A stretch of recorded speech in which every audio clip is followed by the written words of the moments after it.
My name is Jim Southworth, S-O-U-T-H-W-O-R-T-H, and I'm with the National Transportation Safety Board. I'm the investigator in charge on this incident.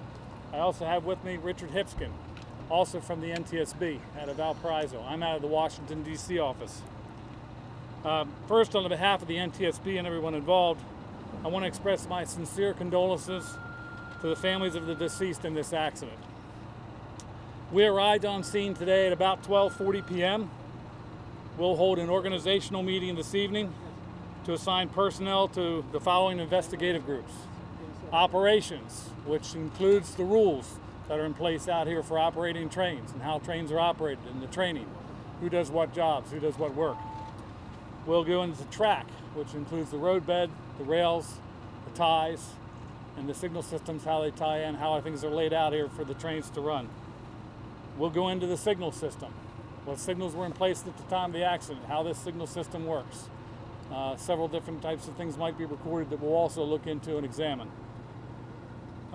Mechanical, we'll look at the equipment. We'll do inspections of the equipment, the running gear, the equipment that's on the interior as well as the exterior of all the equipment in play in this accident. And we'll also look at human factors or performance. Okay? As I said before, the beginning of our investigative process includes an organizational meeting where we'll designate the party organizations that will help us by supplying personnel with technical expertise.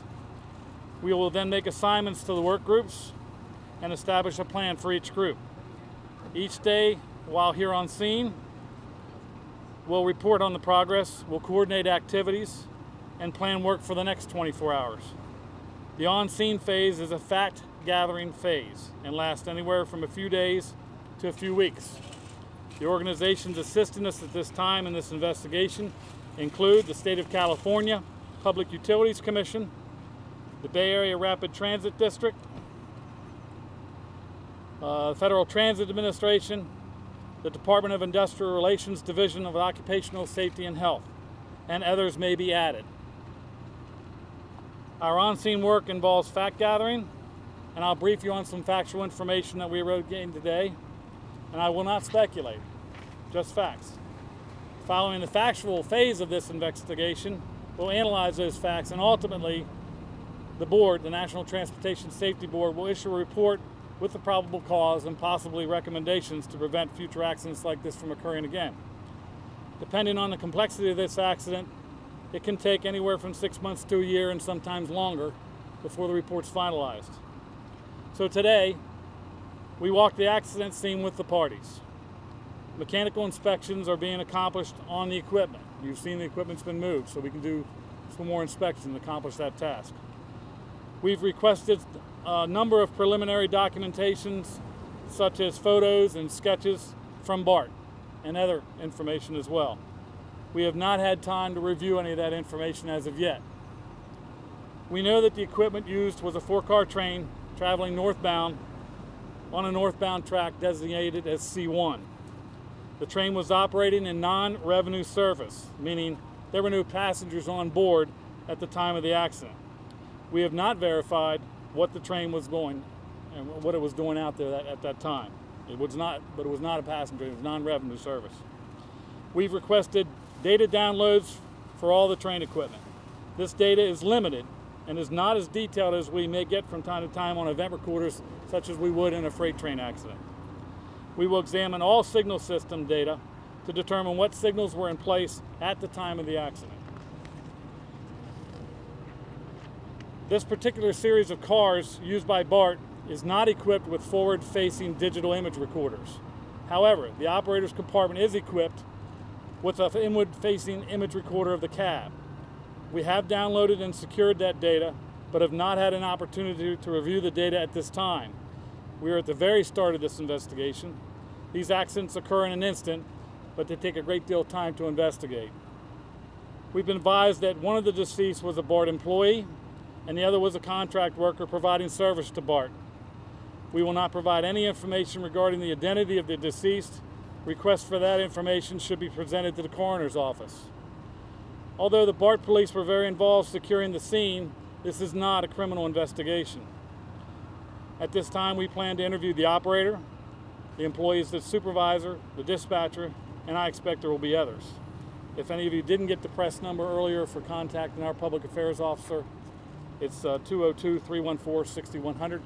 And now I'll take some questions if you'd like. Mr. Southworth, Yes? can you give us some impression of what you saw on the tracks? He's asked me if to give an impression of what I've seen on the tracks so far. It's the preliminary walk on the tracks involved in the area. I really don't have anything to comment on what we've seen, or I'm not going to speculate. We just started gathering data.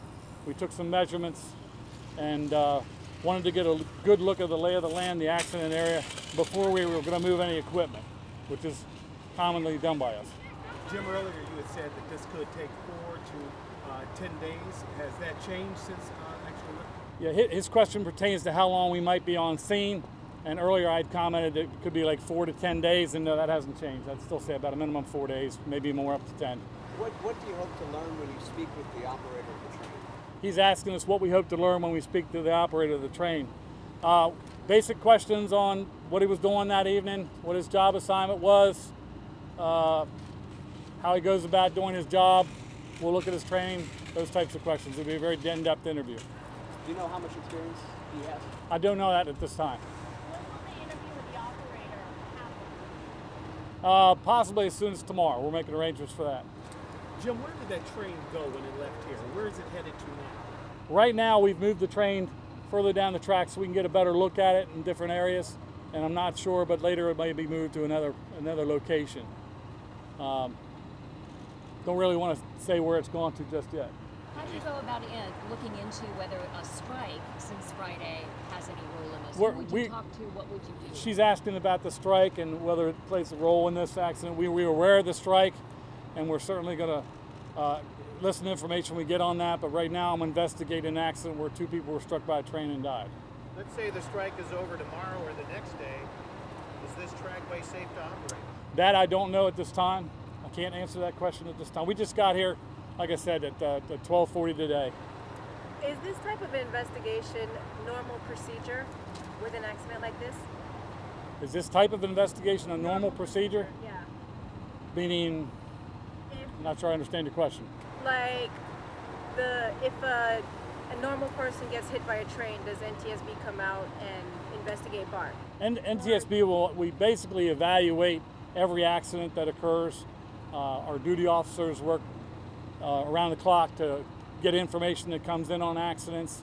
We're not a huge agency. There's about 15 people in the railroad division, so we have to set criteria for which accidents we'll look at.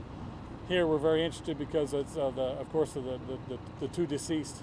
Jim, we know that there were about 6 people on that train at the time of the incident. Can you tell us where they were on the train and how many were in the cabin? I don't know that information right now to be able to verify it. But your video recorder will tell you that information when you have a The video recorder is going to show us a portion of the cab, and I'm not sure who was in the cab at the time. Don't know at this time. Video only. Pardon me? It's inward only, that video. It's an inward-facing inside the cab video, or image recorder. Grace mentioned that there was an outward-facing camera that wasn't. There is not an outward-facing camera on this train. We noticed that you were testing the lights and the horn. Was that to see if maybe they played a role in the accident? Well, as I mentioned before, we do a thorough inspection of the equipment, a thorough mechanical inspection of every operation on the train itself, inside and out, wheels, brakes, the third rail, all those things. There was an indication the front end of the train has some kind of collision. Is that indicative of what might happen in an accident? Was that a door damage? Right now, I can't speculate on that. There's a lot of photographs that Mr. Hipskin and I need to look at. There's more measurements that we'll be doing this evening, and I just can't give you that information at this time. Any indication that the victims saw it coming or didn't see it coming? Don't know anything about that at this time. Jim, we also understand that maybe personal items like a cell phone were near one of the victims. Is that possible? Did you recover anything? I'm not aware. I haven't heard of that, and that's just something else that we'll look at as well. Did you say you didn't know what the train was doing at the time at this location? Part of the investigation will be what was the train doing? What was its purpose for being on the track? It was not a revenue train. It was not carrying passengers. So you've done a lot of investigations, obviously, over time. Have you had a situation like this before where there is a strike currently going on, and then an incident happens, perhaps with managers, people who run the agency? Have you had something like this before? Is this something new for you? My concern coming out here, as it is for every investigation, is to find out what happened. Gather the facts. And on scene, that's all we'll do, is gather the facts. We'll make the measurements, we'll open every door, we'll spread out with the expertise that we'll get from the parties, and we'll look at every single part of what went on out here and make a determination as to what happened. And then later a report will be developed, providing possibly some recommendations to prevent that. Whether the strike plays a role in that, I can't say at this time. I am aware there was a strike. You can confirm there was a manager operating the train. One at a time, go ahead. From impact, excuse me.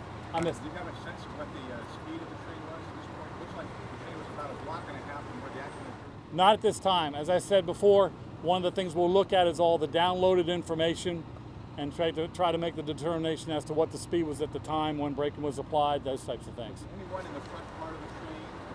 Or where were the operators in the train? I don't know exactly right now. But you can confirm the operator of the train was a manager with BART, correct? I can't confirm that.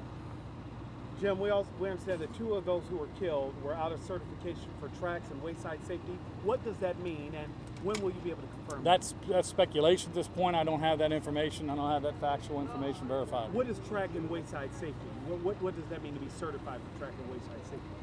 Most railroads all have a process which includes stringent, some pretty detailed training for worker safety on the tracks, and that's probably what you're referring to. Couple more questions. Are there different phases to your investigation? In other words, are you going to spend a certain period of time looking at the tracks and everything, and then interview people, or are those things happening? Yes, sir. We'll do a lot of fact gathering on the tracks themselves, on the equipment itself. We'll do several interviews, as I mentioned before. There's a lot of data that we collect. There's a lot of information that we gather. There's training information. There's mechanical inspections, track inspections, and we'll get them back to counter. We'll get the previous inspections that were done, all those types of things, and all that needs to be looked at closely. A lot of that's done here, and a lot of it will also be done once we've left the on scene. And we may do follow-ups. You mentioned that today was an overview. You kind of got here, got set on the scene. What's your priority now that you've got the basics done? What's the next thing you look to? My priority is continue to finish off the organization of the investigation to include the parties. We'll do that tonight.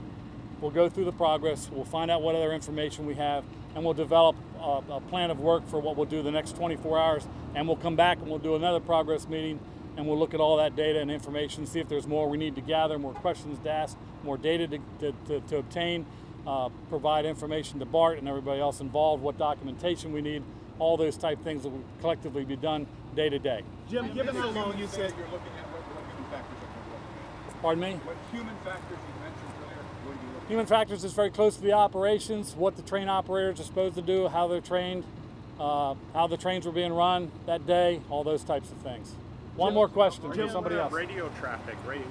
We understand that there's no video of the tracks, but there is an audio file of radio traffic that seems to somewhat capture this incident. Can you confirm that, or is that in your possession? I'm not sure exactly how much data there may be from the dispatch center, but we will get all types of information from there, including anything that is recorded. Jim, last question. That's all I've got, folks. Jim, one quick question. Stay away from the strike specifically. Would you be comfortable clearing these tracks for operation were they to meet and agree? I just got here, and I'll know more tonight once I talk to BART about your question's looking to see. Your question's basically saying how soon before they're back up and operating BART in this territory, and I just don't know that time. That'll be BART's decision once I'm done with track and equipment and release it back to BART. But they won't be able to run anything until I do that. And that could take how long? I'm not sure at this point. When will you give us our next update? I will try, depending upon how much work that we get done and how much we've got to do and scheduling these activities, I'll try and come out again tomorrow, say about the same time. Around 4 o'clock? Around 4 o'clock. The contact again is 202-639, 202-314-6100. But no more tonight. No more tonight. All right. Jim, thank you. Thank you.